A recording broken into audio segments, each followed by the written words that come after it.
Hi, this is Ashita Datta, a legal intern at Lexis & Company, and today I will be talking about the Brexit and the Indian perspective of it. The divorce happened at midnight on December 31st, 2020 on the basis of a detailed agreement on trade and partnership between the European Union and the United Kingdom. The 1,246 pages agreement covers almost all areas of life, spanning from private life to business life. India sees the gap created by Brexit as an opportunity to improve trade relations with Britain. India's relationship with individual countries can be much better than with the EU itself. It is much easier to negotiate bilaterally with individual countries than with the bloc of the European Union. The EU is a construct with too many different countries with its complex cultural differences, coupled with its excessive and exorbitant bureaucracy. On the other hand, the EU as it stands now is a strong economy, driven by major economic forces of the world, and is an important investment destination for multinational companies.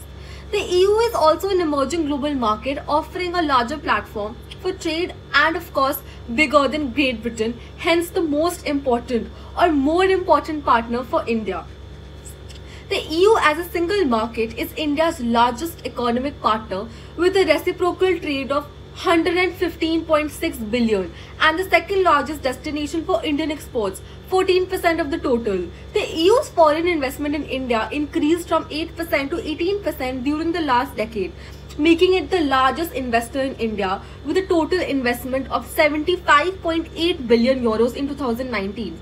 Around 7,000 European companies have a presence in India. India has not yet reached any trade agreement with the EU so far, though there have been attempts since 2007, while Brexit could give a new life to a free trade agreement between New Delhi and London, which would take a new turn in the relationship. It could damage India's proposed free trade agreement with the EU. India has many disputable issues as a barrier to a free trade agreement with the EU, and therefore an agreement with them is still far away.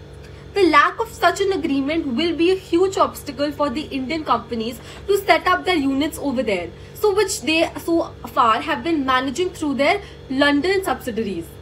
This shows that the necessity of a larger framework for a trade deal between India and Europe. There are international companies, especially from India and other common law countries, who choose Great Britain as a springboard for the European market before Brexit.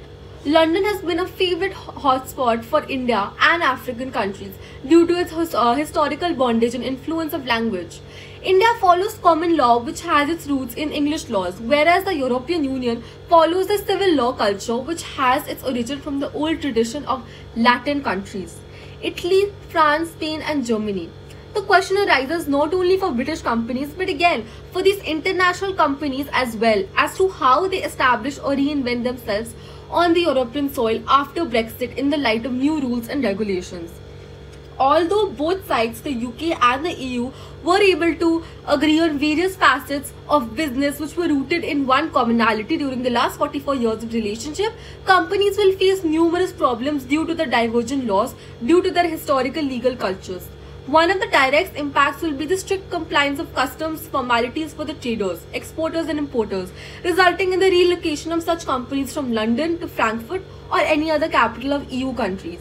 Dublin being the capital of Ireland, where English is the most common language, it is a good option but not an ideal option due to its non-membership of the Schengen arrangement, which may lead to difficulties in the visa-free regime between these countries. The EU and the Schengen area represent two completely different concepts on the same continent. The EU is a political and economic union made up of the 27 member states. It was originally founded up to promote the peace on the continent but has grown its importance since its inception. The EU countries have autonomy in many aspects of their policy making, including foreign policy, but they are tied to EU's judicial and legislative institutions. As a common internal market, the EU offers a unique platform for trading arrangements between member states and enables people's goods, services and money to move freely. EU citizens enjoy absolute freedom to study, work, live and enjoy retirement in any country in the EU, but these rights do not apply to citizens from non-EU countries.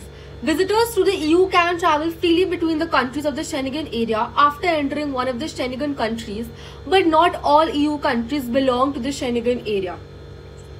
The Schengen area is an area made up of 26 European states that have officially abolished passport controls and other types of border controls at their common borders. The name Schengen is derived from the small wine producing town of Luxembourg, where the first country signed the agreement to abolish internal borders.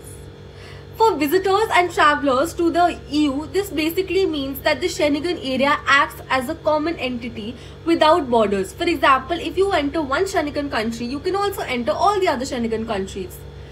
So, since Ireland and the UK do not belong to the Schengen countries, visitors need separate visas for these countries, which may lead to huge obstacles in the developing a business relationship with India. Indians must undergo all the visa procedures of the UK and Ireland for their travel, whereas the Schengen visa gives you freedom to travel to all EU countries except Ireland. In the area of goods and traffic, the trade agreement of 27th April 2021 goes beyond previous EU free trade agreements by completing freedom of trades for all goods, but it lags behind in other areas. It has not incorporated any provision for the movement of people, for the participation of the UK in EU programs and EU-UK law enforcement, for the participation of UK lawyers in EU courts or vice versa. And for many other areas, including access to each other's aviation markets for new carriers. As a result, there will be trade barriers in many areas which Indian companies having their seat in London will now face onwards. For example, there is no mutual recognition of conformity assessments. A mechanism for recognizing the equivalence of sanitary and phytosanitary measures is also missing in the agreement. Goods must meet the product regulations of the target market in the new system. However, the introduction of trade protection measures such as anti-dumping duties and anti-subsidy measures or the punitive tariffs is possible.